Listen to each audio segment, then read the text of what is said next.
Evening. Welcome to the program. I'm Buddy Martin. This is the Buddy Martin Show, a Wednesday night edition. Hope you're joining us tonight. Looking forward to that. And in just a moment, Allie Peak Wilbur will join us. We'll talk about what a tremendous weekend it was for Florida. If you put it in a pigeonhole and said it's just one win, no, you're completely wrong. You missed it. Things happened all around that Gator universe on Saturday, and they're still happening, and more good things to come. I know Allie understands it. So if you think that was just one win and just a 5-5 team, you don't know what you're talking about. Stand by in a minute. Allie will be here. We'll have Chris Doring, who had finally got to collect on his bet with Peter Burns, thankfully. And our good friend and good writer, Carlton Reese, joins us talking about somebody who just resigned, a name you'll know because he's a former Florida coach. So stay tuned. It's all coming your way right here, right now on a Wednesday night edition of the Buddy Martin Show. Glad to be with you. It's going to be a fun night. And boy, I tell you, they're coming out of the woodwork. They're going to be everywhere right here. Join us on the Buddy Martin Show next. For Buddy Martin, call him up and tell him what you're thinking. But be kind because he's doing the best he can. Better, stronger, faster.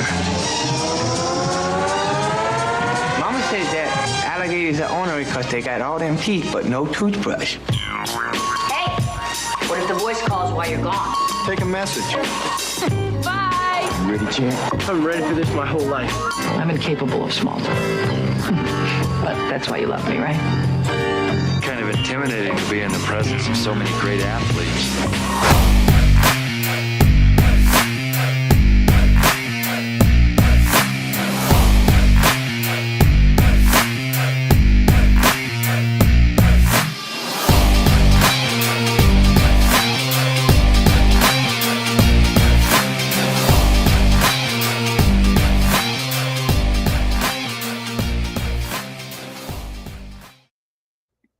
Good evening. Welcome to the program. I'm here back in my second night of broadcasting here in this beautiful Airbnb in Ocala, Florida. Thanks to the folks at Blue Heron, JT, and the gang. And we'll be here throughout this and next week. And, of course, we'll be Saturday at the game, a noon kickoff. All of a sudden, there's some excitement about Florida football. What could it possibly be? Maybe the fact that recruiting has changed a little bit. All you folks, this is always not really don't mean anything to beat LSU. Guess what? It did. It changed a lot of things. And for even you people who kind of poo-pooed Steve Spurrier's effort to rally the troops and to get people excited, who said it was really kind of silly, wrong again. Words change things. And I'm not saying it was another SEC championship, but I said this before. I said it on Shane's show. Said it on my show. I said it again today. I put it down and I talked to a couple of good friends of mine in terms of one game and what it meant, what was on the line at that time. I say it was a top 10 of all time, and I'll tell you why. And maybe Allie will agree with me. Maybe she won't. I think she's laughing at me already. Let's see. Let's go find her and find out. Allie Pete Wilbur on the program, and she does – Pick the Gators, and she's smiling. That's a good thing. I've been watching some of her podcasts. She was pretty happy about what happened. And, Allie, you can put it in perspective among other ways, just in recruiting. All of a sudden, it's Flipperooski out there. Some things coming Billy Napier's way. Yeah, I mean, I think when you win, good things happen, right? And that everything is trending in a positive direction for Florida right now. Yeah, I mean, I didn't see it coming this way. I did see it coming Florida's way as a win because I wrote and predicted. I'm no oracle. I'm not trying to prove how smart I am. That if Lagway plays, Florida wins the game. And that's exactly what happened. And my two guys, the ones I love so much, Jaden Bow and DJ Lagway, came through like champs. Mm-hmm. It was one of the most exciting nights or days, I should say, felt like a night, in the swamp in a long time. Allie, tell me how it felt to you. I would say it probably hasn't been that loud since Auburn in 2019. I mean, I think you can put Tennessee last year and Utah a couple of years ago, close, but I don't think that it, It's been a few years, and I think the difference is that it was consistently loud and intense and just on fire in that stadium. And Florida fans sell out every week. They show up, but if you're not giving them something to cheer about, it doesn't always feel like that, earthquake that's about to happen. But when you put a good product on the field, your fans are going to be 1,000% behind you. And I tweeted this, but when that stadium is at its best, it is the best stadium in college football. And I think we saw that on Saturday. I mean, the songs sounded better. Mm-hmm. The crowd seemed more excited. Yeah. The air smelled a little fresher. It just felt like, I wouldn't say old days, but it kind of reminded you a little bit of the day when there were happy times in the swamp. And I love the fact that Steve Spurrier went on a line and tried to do something. Some people laughed at him, said it's ridiculous. It didn't mean anything. But Billy Napier said it did matter. And the players knew about it. I'm not going to say it was earth-shaking. Sure. Everybody's trying to do their fair share to do something to get a fire lit there. And Spurrier's offer to help shepherd the people down on Swarm the Swamp, was gallant. Nobody took him up. But it was kind of a slap in his face that they kept putting those signs up there on the billboard. Well, listen, this is maybe the first time that I've ever disagreed with Steve Spurrier in my 40 years of life, but I think that storming the field is for doing something you've never done before. And Florida beating LSU should not be abnormal, right? And I don't think there's a team in the country that Florida should ever storm the field when they beat, because we expect it. If Vanderbilt beats Alabama, I am all for them carrying those uprights down Broadway. I am fine with that because it was a once in a 50-year win, right? That is not what it is when you beat LSU. This is more restoring the order. But I understand what he's trying to do, and he's trying to fire him up. And, these players may not know that we think we're above storming the field, and it might fire them up. And even if they didn't really think the fans were going to storm the field, I think it set the expectation of Spurrier that, like, we can do this, we should do this. And then when it does happen, let's 100% be behind this team. And I think that message was absolutely received by fans and players. The guy who set the standard, who's the field is named after. I bet he would never encourage them to storm the field when he was the coach, though, because You see, the thing about it, it's not the fact that they did or didn't. Mm-hmm. The fact that he was willing to concede that he thought it'd be okay if they did. Yeah. And, it's not the act itself. It's the willingness, generosity of spirit to say, it's like when he gave his number 11 away. Hey, this is the same guy that unretired his own jersey. So him being, willing and able to do whatever necessary for the Florida Gators is nothing new, for Spurrier. But I do, anytime the ball coach speaks, Gator Nation listens, and they should. They owe him that. What he said. And that, look, I don't care what people say about me. They laugh at me, call me Mr. Sunshine Pumper. Hey, I'm going to say, who told you about DJ Lagway? Who told you about Jaden Ball? I didn't wait till it happened. Yeah. And I'm not saying I was an oracle or take credit for anything, but when I did that, people went, "Are you kidding me? You didn't play the Buddy Martin's always saying." Look, I know what I see and what I think. You're willing to speak out in your boldness.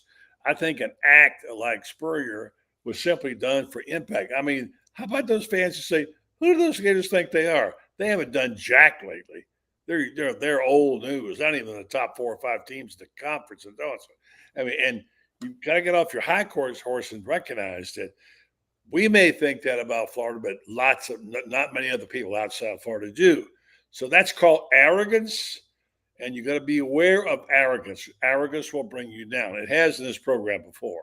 So anyway, I'm not here to die on that hill. I'm not here to make a statement. I just loved that he did it. I thought it was really gallant that he did it. And if Billy Napier says that players were impacted by it, who am I to say? He said that. Sure. So, and someone on the show that they said, on Shane's show, said, well, that's nothing. Nobody cares. That didn't affect it. Doesn't move the needle, whatever. And somebody said, what about Tim Tebow's speech when he made it? Did that impact anybody? No, I mean, the point is that words, passion can move people. 100%. And sometimes you think you're above it all. Oh, we're Florida. Florida Gators ain't jack right now. Now they're getting there. All of a sudden, that's what we're here to talk about tonight. That is turning the page on recruiting. Flip a Ruski this weekend. They're still coming. Mhm. I would like you to sort of bear down on that, if you would, and say good evening to all my buddies here, the Bruce Green and Ramon Bernhard and Toby Parmenter, Tommy Seal, Mr. Bassman, Christopher, all you folks, thanks for tuning in tonight. The shows have been really great lately, and you all have been supporting it. All right, Allie, catch me up. Well, there have been a lot of commitments lately. We got Tramel Jones is kind of what kicked it off, and he had been committed to Florida State, decommitted, and immediately committed to Florida. He's been somebody that the staff has really been on hard. He, was kind of taking secret visits to UF when he was committed to Florida State and still kind of talking to coaches, even though he had publicly said he was shutting it down. And so we knew that there was a chance for this to happen. He's teammates with Vernell Brown III, who I have been told VB3 gets all the credit for this flip. And I'm sure he was kind of waiting to see what happened. And I think maybe the vote of confidence from Scott Strickland gave him the courage to kind of pull the trigger on this. And then Stefan Shivers committed next. This is big old defensive lineman. Big, 6'4.5", 380. Hilarious stat about him is that he plays running back every once in a while for his high school. Can you imagine a 380-pound running back? I like it. Yes, I can. And I will say, so he's a 3-star everywhere but ESPN. ESPN has him as a 4-star. But I do really feel like Billy Napier, one of the things he does best is evaluate talent. And I think Jaden Baugh is a great example of that. I have been on the Jaden Baugh train since the spring game when he just looked so good. And you think about the fact that was a 17-year-old kid that should be getting ready for prom. And I know it's just a spring game, but he looked great then. And that's a 3-star guy, right? Not everybody fighting over him. And he's performing better than I would say any freshman 5-star in college football. So that was a hit on that evaluation. After Shivers, we flipped Daniel Pierre-Louis from Florida State, and that was a big pickup. He's an offensive lineman. They lost their offensive coordinator, their O-line coach, and so that's a big deal in recruitment, right? And I'm sure that's part of it, but we continued these conversations. And outside of evaluating talent, the next thing that I think Napier does best is build those relationships, and they do matter in this era that we're in recruiting, where kids change their mind or they commit 2 years early and then, see other things as it gets closer to signing day. And then same thing with transfer portal. You can end up with guys that you were maybe the second hat on the table when they were high school recruits. And then you get them on the go round, like with Pup Howard is exactly what happened. So I have been told that we aren't done yet. I have been told we're stealing someone from Texas. So we'll see if that actually happens, or if maybe he decommits and then commits to us. But I've been told we're not done. There's still a long way to go. This class is probably going to be somewhere between 18 and 20 kids. I can't imagine that it's larger than 20. That's going to make it difficult to finish higher than probably 15th. No matter who we pick up, because not only is it based on quality, but it's also based on quantity. And 18 to 20 guys is a smaller class than we have signed in previous years, but that's what we have scholarship wise. And we're trying to save scholarships for guys that we want to come in and contribute immediately, that we'll hopefully be picking up in the transfer portal as soon as that window opens. Interested to see if he moves faster in the transfer portal. That's kind of been the knock on Napier the last couple of years, is that yes, he's gotten some great hits. I would say we've probably hit the very best in wide receiver the last 2 years, but we've gotten some great D linemen as well. But his evaluation process has taken too long. And with the transfer portal, you want to be the first visit. In high school recruiting, you want to be the last visit before signing day. But in the transfer portal, you want to be the first one, because a lot of times they don't make it to the second one. And that's been a downfall of Florida the last couple of seasons. So hopefully that speed changes, but they can pick up some, missing pieces and look out in 2025. I don't think it matters as much, for obvious reasons, if you've got the transfer portal going for you and if you use it the correct way.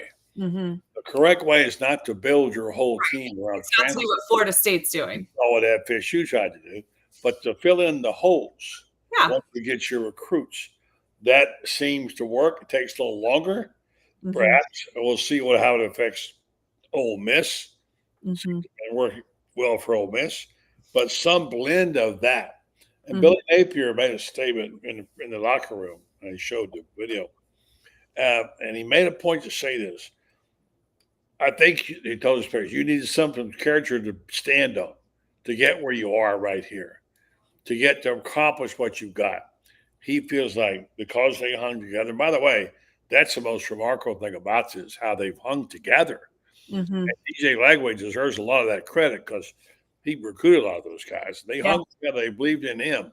Mhm. And it's amazing they've been able to hold it together during the storm. Yeah. So that's why I say it's such an important win. If they had lost the game, if they'd have fired Billy, DJ Lagway would have been gone. Now you're 10 years behind the program, and that one game that you won could have saved that. So that's why it's a big, big win, Allie. It's not just a nice win, another beat LSU. It's not about they beat LSU. It's about when they won the game. As I said today to somebody, when you went on the desert for a week and you haven't had a drink of water, someone comes along, gives you a spoonful of water, tastes pretty darn good. Florida's been on the desert for a while. This really, really rejuvenates your program. Gets it where it will go, I don't know. I'm just saying I like what I'm seeing. I like the young players. I've liked them beforehand. I like them more now. I like how they're being used, and I just want someone. The way Lagway threw two long passes was remarkable. The way those are unbelievable throws and reads, especially when he stepped up on in the pocket and threw. Mhm. It's amazing. And I heard people say who are not Florida people, people like Dusty Dvorak and whatever, who talk about, wow, I don't think I've seen that throw from anybody, let alone a freshman. And I think Carlton Brees will join us in a minute. He wrote this. He's right. The fact that Florida's going to get the Jones kid from FSU and have DJ gives them the two best young quarterbacks in the country. Pretty good. Well, that is that's some big words. I don't know. The jury will still be out on Jones, and I think obviously he's going to have to do a lot to be comparable to Lagway. But yeah, I think Lagway comes back as a top 5 quarterback in college football next year as a true sophomore, which is pretty important. And I've had a lot of talks with his family and his high school coaches and stuff, and I do believe that regardless of what happened with Billy Napier, that DJ Lagway would have stayed at the University of Florida, but it's going to be so much better if he gets to stay with the coach that recruited him and he gets to hold together that class, because I guarantee you not everybody in that class is quite as loyal as he is to the University of Florida. But yeah, he made some throws that there's probably 5 guys total, including him in college football right now, that could even attempt that throw. And he's a true freshman. He's only going to get better. It's hard to see how he doesn't end up in New York if the trajectory, continues over the course of his career. And I think it was a big win. I saw some things that I still want improvement on. I still don't find it acceptable that there are procedural penalties and this many in crucial moments in year 3 of a coaching staff. I don't think the 12 men on the field substitution penalties again is acceptable. I don't think some of these offsides at, crucial moments, or having to call a timeout coming out of, a fumble, so you've already had the time to switch your guys out and stuff. Some of those things I do still have questions on. But I talked to the Clay County Gator Club last night, and one of the things that I said was, we're kind of at this crossroads, right? Scott Strickland gave his vote of confidence to Napier, which at the very least gives some stability to where we are. And now we're at a point where we can say, okay, this rebuild has taken longer than we wanted it to. It's taken longer than it did at Colorado or at Indiana or at some of these other places. But we are seeing the upward trajectory now. So do we knock it down and start over because we're pissed that it took too long to get to this point and we still have questions? Or Now that we're here and we're moving up, do we just say, okay, it did take too long to get to this point, but we're improving. So let's go ahead and ride this and see where it goes. And that's kind of where I am at this moment. I still have questions. I think there are changes that have now happened that should have happened 2.5 years ago, or at least 2 years ago. But now they have happened. And so now I'm interested to see it play out. And, if they beat Florida State, they're to that exact mark that you and I were sitting here in July talking about, saying was the bar. And it's not the standard. There's a difference between saying this is the minimum that we allow for you to come back, and this is the standard. And I get called a sunshine pumper a lot as well. And it's there's a difference. You and I are not saying our standard is 6-6, but what we are saying is we were told the administration would be wanting to see a year 4 if we got to at least 6-6. And I do think that's going to happen, but I honestly think 7-5 is possible. I think that we have a chance on Saturday, and then we do that. Let's say we go 7-5 and then we win a bowl game. You could have told any of us 8-5 in July, and we would have been like, hot damn, let's see year 4. We're excited about this. Well, 7-5 was coach of the year, remember? Mm-hmm. So, I mean, the problem, I think, overall, truly, is the fact that we just looked so unprepared in 2 of our first 3 games after hearing about this intense and incredible. No doubt about it. But did you just hear what Nick Saban said about Billy on game day? I did. I mean, I also listened to what he said about him on game day a couple weeks before too. So I kind of take it all. Well, I mean, things change. Things change almost every week here in this league. Sure, they do. And I do think, though, same record, but we were in those 2 games closer. And if we play those 2 games again tomorrow, I 100% believe we could potentially win, or at the very least, it would be a dogfight. Could be. You're right. Yeah.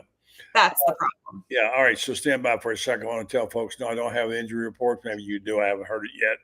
I'll look at them and see when I get. They usually file them on Wednesday. The injury reports. We'll take a look. I've got Carlton Reese standing by. He'll join us. He's the guy who said he thought having those 2 young quarterbacks on. And I heard Dvorak and other people saying online, who were non-Florida people, that there's flatly the best quarterback in the country next year is going to be DJ Lagway. These are not Florida people either, by the way, just so you know. So these are not sunshine pumpers like Buddy and Allie. These are people who have outside jobs. All right, so stand by for a second while I tell you folks about our friends at Meldon Law. Couldn't be a better bunch of people. They're always there to help. I've been very pleased myself using Meldon Law for legal things. An exceptionally good group of people. And when I want to know something, I can find it out. I also want to say that I laud Jeffrey for being so generous in his giveaways. My goodness, on his Facebook page, he's giving away tickets, and gymnastics coming up soon. And those tickets are hard to get. He gives away gymnastics tickets and Gator tickets, and he gave away a trip. And he enjoys it more than anybody. So if you need that, that's one thing. If you need good legal advice or a review on a matter, you need to get a hold of the folks at Meldon Law. They're located in 4 places right now to serve you: Ocala, Gainesville, Williston, and Lake City. Meldon Law, they won't back down either. Let's go find this guy and see in his day, he didn't back down very much. He ain't backing down tonight, saying Florida may have the 2 best young quarterbacks next year. Allie, say hello to Carlton Reese. Hey, Carlton, how are you? Hello, Allie. Hey, buddy.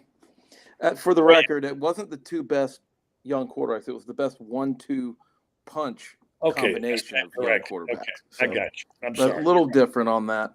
Yeah. Okay, I'm wrong. You're right, as usual. Anyway, it's Carlton has been one of those guys laying back in his evaluations of Napier.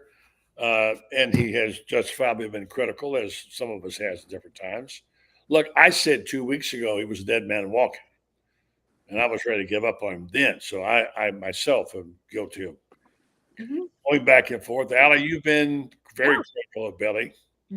Where do we stand now? I am absolutely convinced at this moment he is the right person, and he deserves this year he's going to get, and it could be turned around. That's where I am on it right now, and I say kudos to Scott Strickland for not listening to me, for doing what he thought was the right thing. Allie, what do you think? So I'm not sold that he's the guy, but I think he's done enough that I'm interested in seeing more at this point. My biggest concern is that I think it takes him too long to make the changes that are obvious to everybody else. And my long-term concern with that is there will be problems that continue to arise, because they always do, in college football. And it's kind of adapt or die. And so will it take too long to adapt to whatever those new challenges are? And that is my concern. But I like what I see. I like the product on the field. I said all along that 6-6 was enough for year 4. So I can't back out on that now, just because I didn't like the way some of those games went. I need to see more team discipline, win or lose. I need to see more team discipline, because that's what he told me I was going to see from the beginning, a detail-oriented team. And I need these momentum-killing penalties that are preventable to stop. But I like what I see right now, and I want to see what happens in the transfer portal. I think he finishes probably between 15th and 20th with this high school recruiting class, which I think is about the best that he possibly can with the time that's left and the number of scholarships that he's going to be willing to give. So I'm good with high school recruiting. Like you've checked that box for me for this year, salvaged what you could for sure. What are you going to do in the transfer portal, and what changes are you willing to make this offseason? Carlson. Yeah, I agree with Allie. I'm not convinced that he's the man, but I'm not convinced that he's not the guy either. I just, week 1 and week 3 count just as much as week 9 and week 10 and 11. You've got to have your team prepared at the beginning of the year, or you flush a season. You can flush a season. And that's what I'm looking for next year is a better start. If they get off to a slow start next year, I don't see how Napier survives, not with a guy like DJ Lagway as your quarterback and the weapons that they're going to have. I liked the personnel coming into this year. I didn't like the schedule they were going to have to face, but I thought with this personnel, you're going to get a win or two, probably against one of those big teams that you're going to not be favored to win against.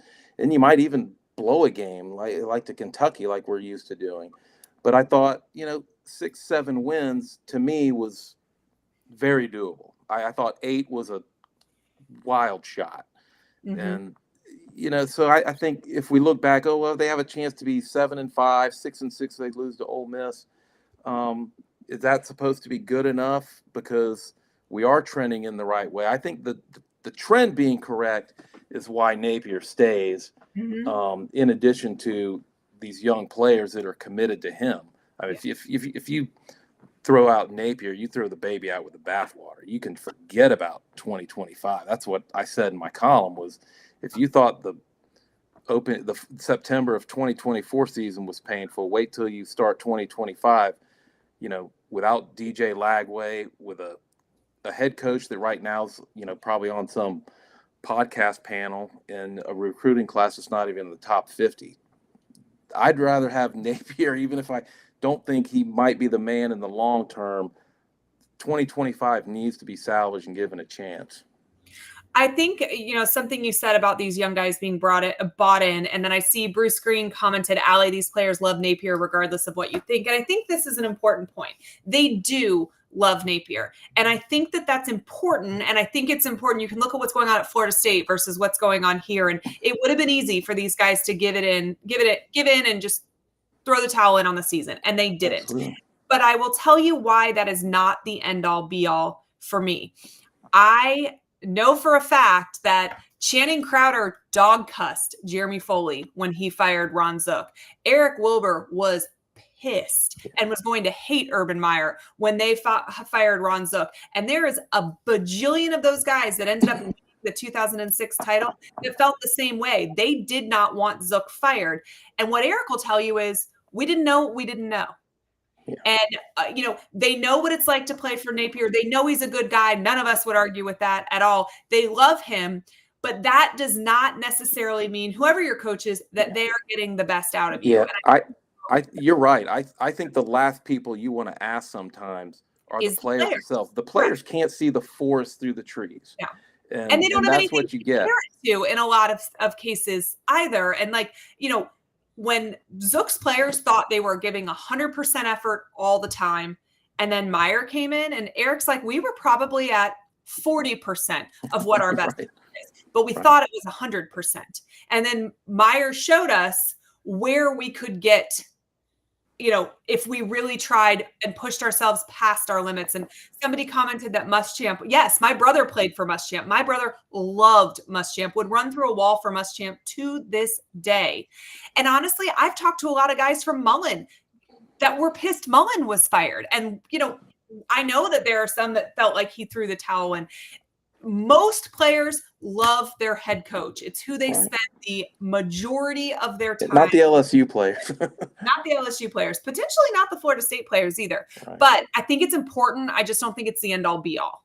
Yeah. The only point I would make on that is I think the only reason I mentioned these players is for them sticking around. I think if you say, hey, Napier's got to go, then you're de facto saying, well, then Lagway's got to go too, and so do these other guys.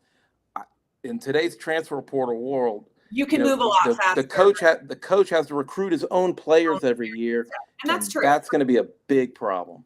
But I'll tell you, Lagway wasn't going anywhere either way. But that doesn't mean the whole rest of the team wasn't potentially. And and we may still see some guys because other universities throw money at you and tell you things about your coach and whatever else. Yeah. But the majority will stay, and it's worth a look for 2025. Well, guys, hang on 1 second. I don't think he's able to get access to camera, but somewhere in here is Chris Doring, I know. Let's see if he can hear us. Chris, can you hear us? Yeah, I got you. You can't. Let's see what's going on. Picture. We got your audio. Hang on. It's I don't know if you guys keep digging. And I was trying to find a picture today too, the picture of Peter Burns, which was a beautiful thing. There we go. There he is. There we go. What's up, Shady? Say hello to Allie and Carlton. What's up, y'all? How you doing? Hey, Chris, great. Well, you settled the score, Jack. That was a beautiful thing. If you haven't seen this, I tried to call up the picture, couldn't get it. And after getting his brains beat out for 5 years on the bet with Peter Burns on SEC Nation, CD got his revenge big time. And watching him bounce into that control room, that little triangle with the Gator band picture was a beautiful sight. I'm sure you got that framed somewhere.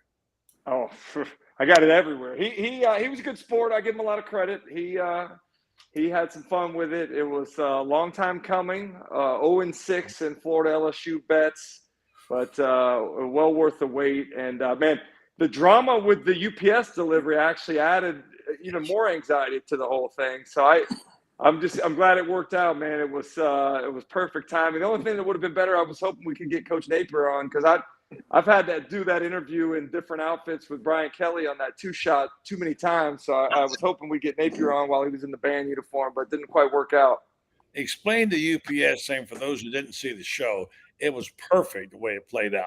There was some drama. I thought that was part of the script. You were setting it up that way. No, a couple things. We don't have the.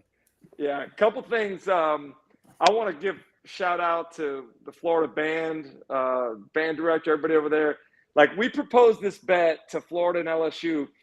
I'm gonna go ahead and turn LSU in a little bit. They would not play along. They wouldn't give us the band outfit. So that's kind of why we didn't necessarily announce the bet. He had that male LSU cheerleader outfit that I was gonna have to wear if we didn't come through with the dub.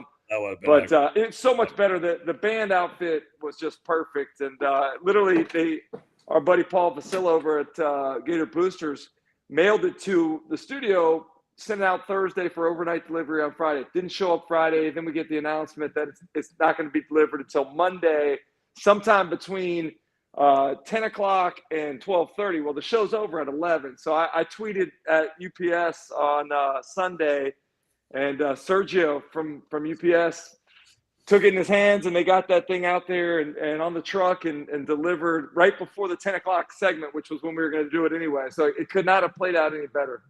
Shout out to Sergio. We've all been there with that UPS thing before, sweating bullets. It was such a perfect thing and a perfect timing. Would have been terrible if it hadn't shown up. And I got to give it to Peter Burns. He did a nice little prance there. He did. You know what they say, man? No such thing as bad press. That dude loves attention. So probably wasn't as painful as he probably made it out to be. Well, you got your fair share for 5 years. Tell everybody what you've had to do now. Oh, man, we went through – originally it was kind of that Mr. Peanut outfit with the monocle. We had to do what did we do? Joe Exotic. We did like a yodeler. We did a turkey. We did the sad clown. And maybe still to this day, the Baseball. best bet. And, yeah, the baseball uniform, walking through the airports and having to sit on the plane. And I got upgraded to, like, the seat where you're right in the front when everybody walks in, like 1D. It was pretty humiliating. The flight attendant told me that she's not supposed to talk to celebrities, but wanted to just ask me what game I was on my way to. Like I was like a high school baseball player that dresses at the home gym and gets on the bus or something. It was crazy. That was fun. Thanks to the levity. Now, on the more serious things, we've had these discussions a lot, you and I, and Allie, and now Carlton. I don't know if you know Kyle, you know Carlton, but he's been around for a while. And, we've been called sunshine pumpers. You had to go through that part of it. People thinking you're prejudiced toward Florida, and you did a really good job of balancing out the show. And now all of a sudden, here it is. The day has come, and I've said this, all the king of the punch, sunshine pumpers. I've said it, and I'll say it again. I'll go to my grave saying this. That game, and probably nobody agrees with me, the outcome of that game made it one of the 10 most important games in Florida field history. Because what might have happened, and Allie knows a little different story, but what might have happened is that Billy goes, and by the way, I'm not down on the hill for Billy. I mean, whatever. I think he's the right man. And he goes, and then DJ Lagway goes, and now here goes the rest of your team, and you got to set your program. It's like Urban 70 went to recruit Tim Tebow. He and his defensive coordinator went, and he said, if we don't get to Tebow, our program is set back 10 years. Mm-hmm. That program, I can't imagine them, although you can build it faster today, to me, it was such an important game, and what a difference in the swamp on Saturday. I know, Chris, you didn't get a chance to be there, but it was really something. It looked good on television. I tell you what, man, I give our fans a lot of credit because they kept showing up. Every game that I've seen on television looks like it's electric, looks like they're providing that home field advantage, like the swamp was back to what it used to be. And so I certainly give them credit for staying behind the team and showing up when things looked bleak. I'm with you, though. It felt like a very cathartic win. Like it was just a purge of all this like pent up emotion. And then finally getting that losing streak off the back to LSU and having, maybe the biggest win of the season there in front of your home crowd, all the recruits that were in attendance. And I'm with you, like very rarely in life do things live up to the hype. I thought Tebow was one of those instances where not only did he live up to the hype, but he exceeded it. I think DJ Lagway is on a similar course. I wasn't so sure he was going to be able to live up to the hype, but there's something about him. And if you told me before the game, I picked Florida to win because I thought, DJ playing, he was going to be able to run against that LSU defense that had struggled with mobile quarterbacks. But if you'd have told me before the game that he didn't have a single rushing attempt or a rushing yard, I'd have thought Florida lost by 3 touchdowns. But his ability – now, he completed 50% of his passes, but he completed some massive ones, and the command that he seems to have in the offense and the way that he slides in the pocket. I know that hamstring had to be, on his mind a lot, but he's sliding, stepping up on that Badger throw down to the 1 yard line. I thought it was awesome to watch what he was able to do. And you can tell that he elevates the play of those around him, which is the quarterback's most important job, in my opinion. And also, you're seeing these recruits that want to come be a part of what was being created because they want to play with DJ Lagway, which is awesome to see. That you want to play with DJ Lagway? I would. I'd love to play with DJ Lagway. Yeah, he's got that it factor, man. He's a humble kid too, man. I did that interview with he and Graham Mertz in the preseason for Florida Victorious, and man, I can't say enough about Graham and what he's done. Like people probably forget about Graham far before they should, but the lasting legacy that he will leave at the University of Florida is the tutoring and taking DJ Lagway under his wing and what he's been able to, like, he looks like a totally different quarterback, as you would expect from what I saw in camp during some of the practices I attended to where he is now. And I can guarantee you a lot of that has to do with Graham Mertz. And a lot of players, sometimes when they get hurt, they don't want to be around the program, especially a guy that's on his way out. This dude is there on the sidelines. He's there at practice. He's, with DJ. Like, I just can't say enough about what Graham has done for this program, and I hope fans recognize that too. Good points. I'm going to just throw this at you and get back to get Carlson and Allie back in here. I think it was Carlson who said this. If there was a knock on Lagway, is that his progression started at the bottom, started at the short throws and went to the top. Then now he reaches the opposite. He looks long first and comes back, which I guess that's you, Carlson. Did you say that? No, I said I didn't like his mechanics. Oh, his throwing motion is terrible. I'll say that. Like his footwork's not very good either. Yeah, I don't know if you'd want to mess with the throwing motion. But I'm with you on the footwork too. But yeah, the hard part about doing what we do is, like, I don't know what they're teaching in the meeting rooms. I don't know what the progressions are. I don't know what the points of emphasis are. It's hard to tell. Sometimes are we assigning blame to a receiver here? Or are we assigning blame to a quarterback? Like, there's a lot, unless you're in those meeting rooms and understand what's taught, that you kind of are guessing at. But I have a hard time. He seems to love that deep throw. So I have a hard time believing he was ever, intrigued with throwing the underneath stuff. He throws that deep ball as well as I've seen a quarterback throw it. And there's an art to it. Obviously it's the anticipation. It's being able to get it out there. But the trajectory is a big part of it. It's like being a three-point shooter. If you shoot too flat, you minimize the opportunity. You got to be more perfect with it. But putting the air under it that he does is awesome as a receiver, to be able to run under it. And a receiver's job is to be able to hold a guy off. To even if I'm covered, if I pin him on the inside and you could drop it over my outside shoulder, I'm wide open. And I thought Badger did a nice job of holding guys off. DK did as well. And I thought the placement on some of those throws was absolutely perfect from DJ. Allie, I like the way he throws guys open. He knows where to put them where they're supposed to be, and the ball and beats up them.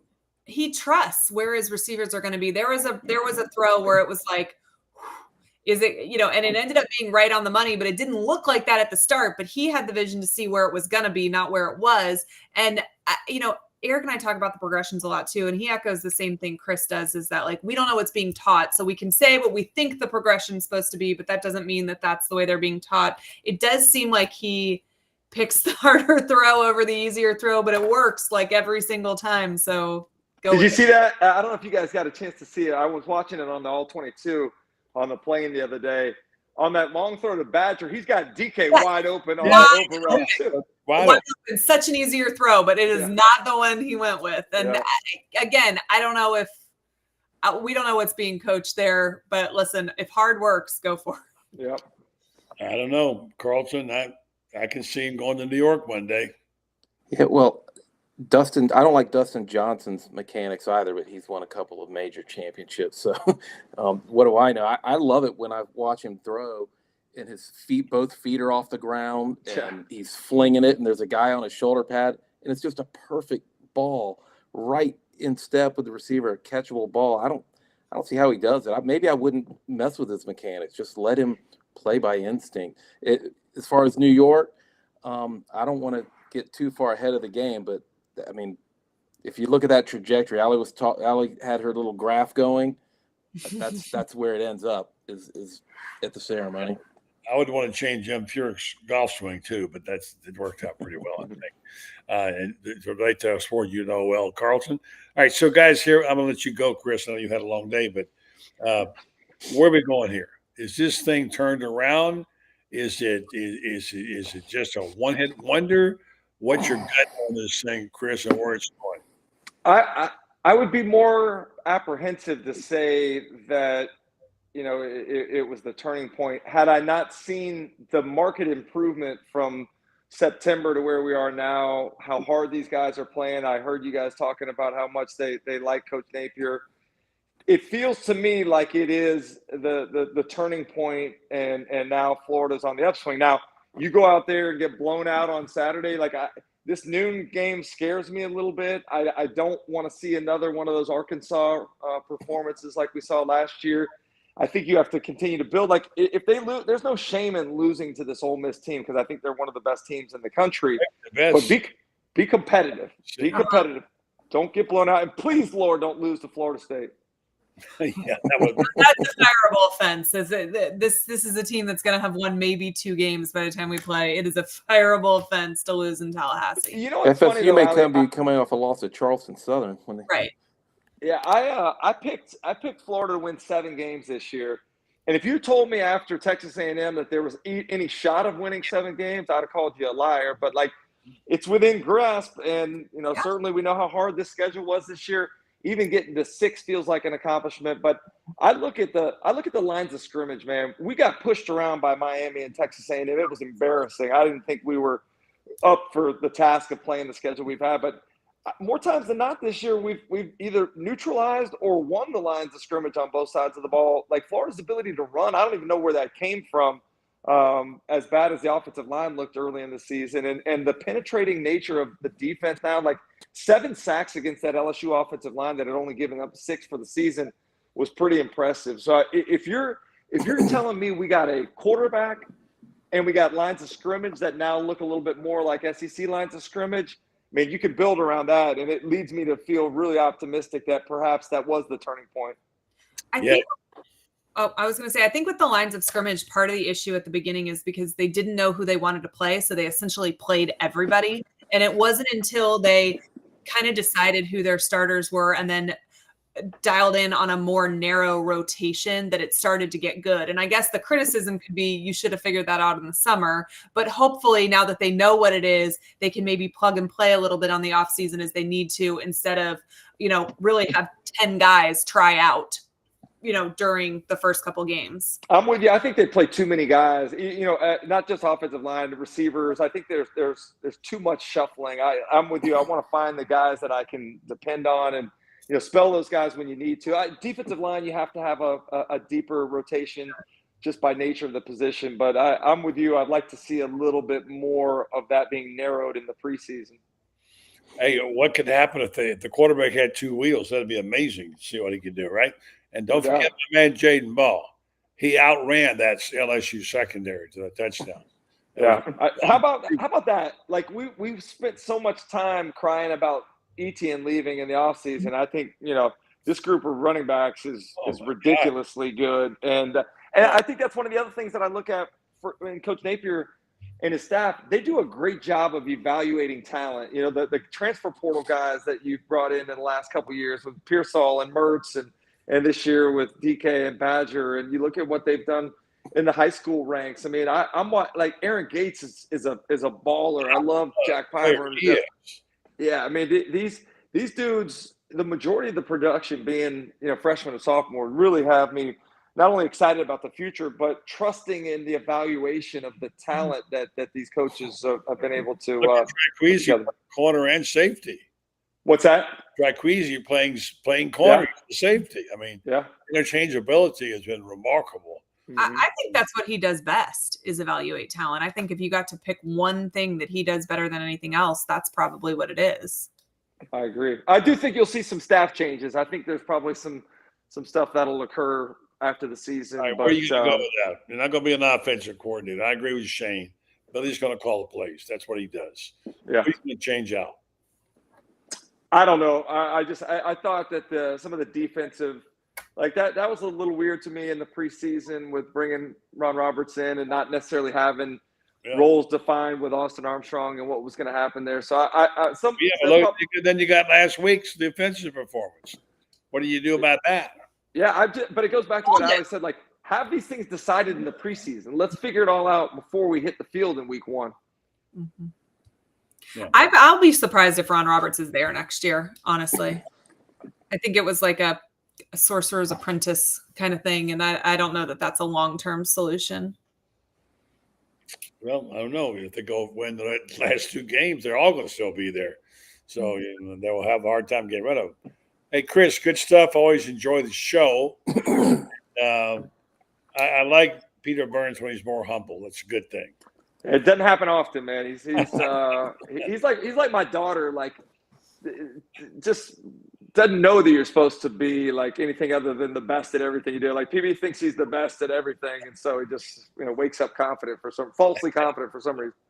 Yeah, tell us your least favorite thing about Peter. Go ahead and give us a little dirt on it.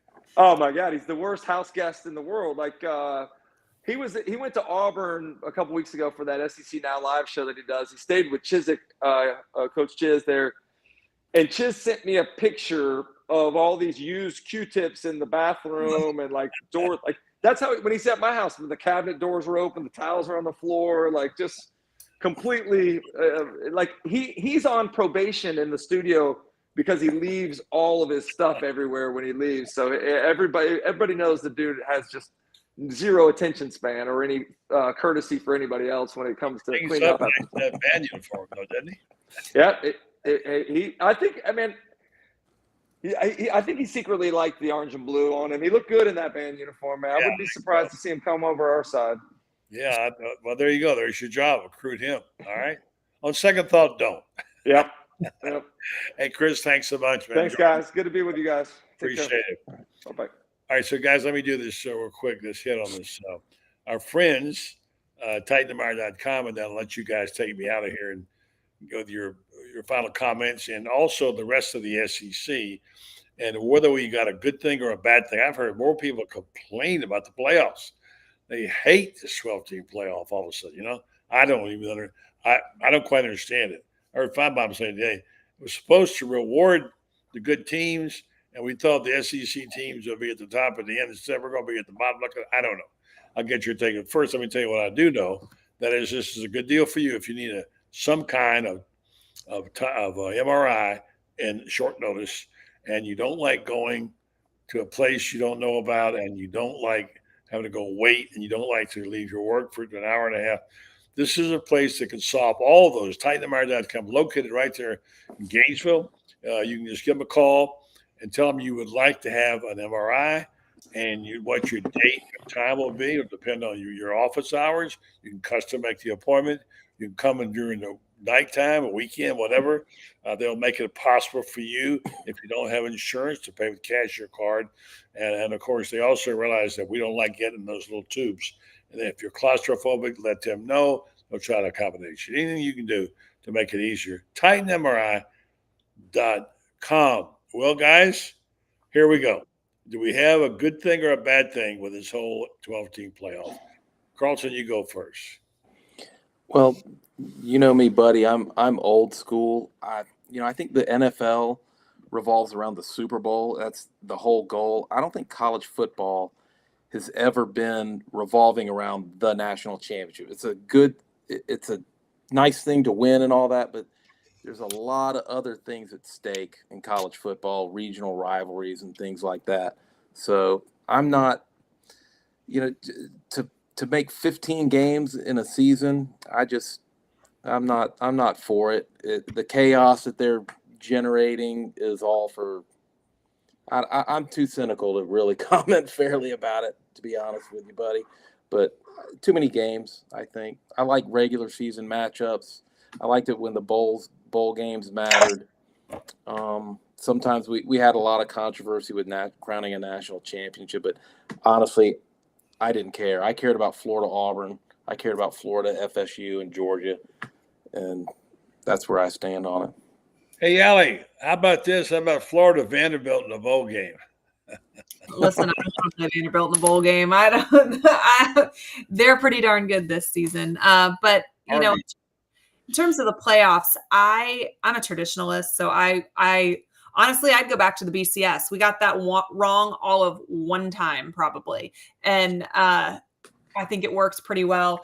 But the issue that I have now, I'm always a more football kind of person, but I want the regular season to matter. And I think the way that things are being slated right now, and I mean, maybe it'll change, right? We watched the end of the playoffs last year, the 4 teams that made it look very different than we kind of saw on the selection shows each week leading up to that. But Right now, it is looking like we're giving credit just to straight records, and we're not taking strength of schedule into account as much as we should. And what that is going to do is end up watering down who school schedule. If there's not some benefit to playing 10 badass teams during a season, they won't do it. And then we're going to miss out on some of these games that we've gotten to see this year. Like, think about, we've got to see Notre Dame, Texas A&M. We've recently gotten to see USC, LSU. We've gotten to see LSU, Florida State.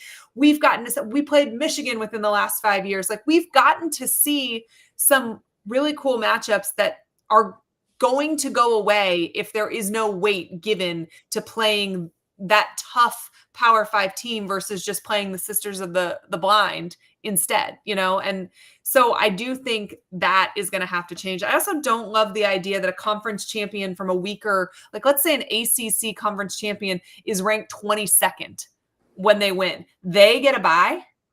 That just, I don't know. It doesn't make sense. I think it's going to need some tweaking. I certainly don't want to see it expanded past this, even though I'm sure that's exactly where it's headed. But I want the regular season to matter. Well, I didn't expect to be talking like this here in week. What week is this? 13 or whatever week it is. I can't keep up. I thought we were on our way to something special, but now you have to wonder, as you say, Ali, if it benefits you to have all those tough games or not. And when you're each your young, like the SEC does, you really got a problem because you have no way to prove otherwise. We all know those SEC teams are better. SEC teams are better. We know that. We can't show it or prove it, and now we're going to have to learn the hard way. But maybe have some blowouts, Carlton, in the playoffs. Yeah, how about like a 63-3 win like Georgia had over FSU? I think that proved a lot. I don't know, buddy. I'm not a big fan of this whole system, but it's what we got, so I'm gonna enjoy the ride. All right, give me your big take on Ole Miss. Florida got any kind of chance, Carlton? Absolutely. I've been reading some of the comments on here, and people are worried about the noon start. Others think it's great.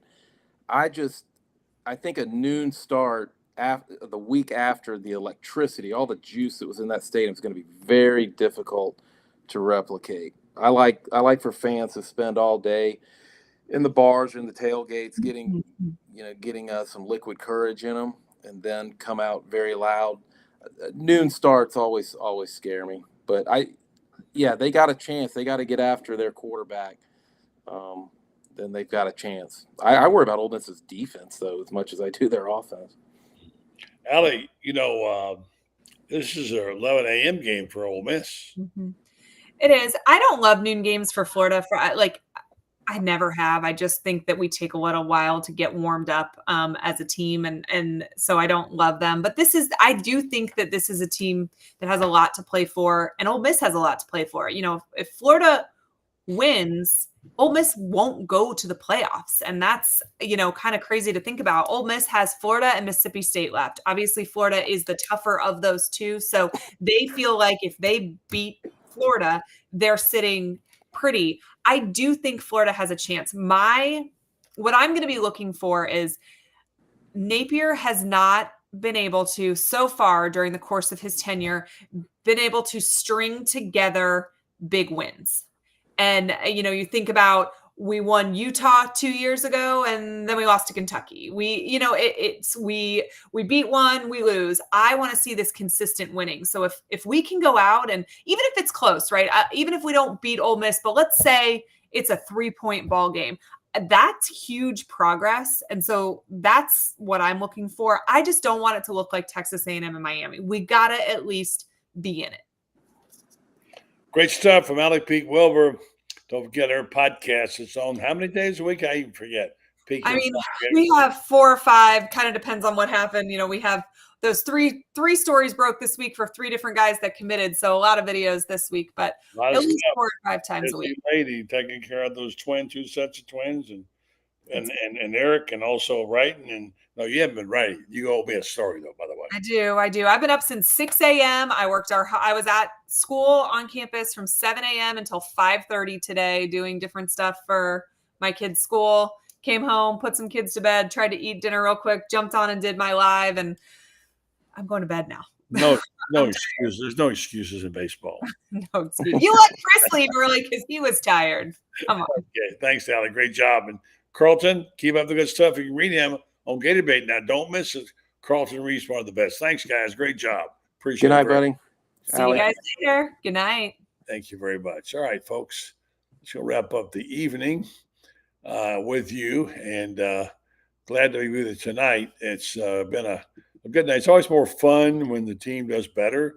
I know if that sounds like being a homer, then so be it. But the bottom line is that the fact is that it's like my friend said to Chris Spears, who I ride with every weekend. Well, again on Saturday, he says a lot more fun, better to leave early, like at 9:30, you go home with a win, than going home by 1 o'clock in the morning with a loss. And that is true of many of you as well, too. So I want to tell folks about our good sponsors. We mentioned Meldon Law, who's always there for us, TitanMR.com. And these folks are very special.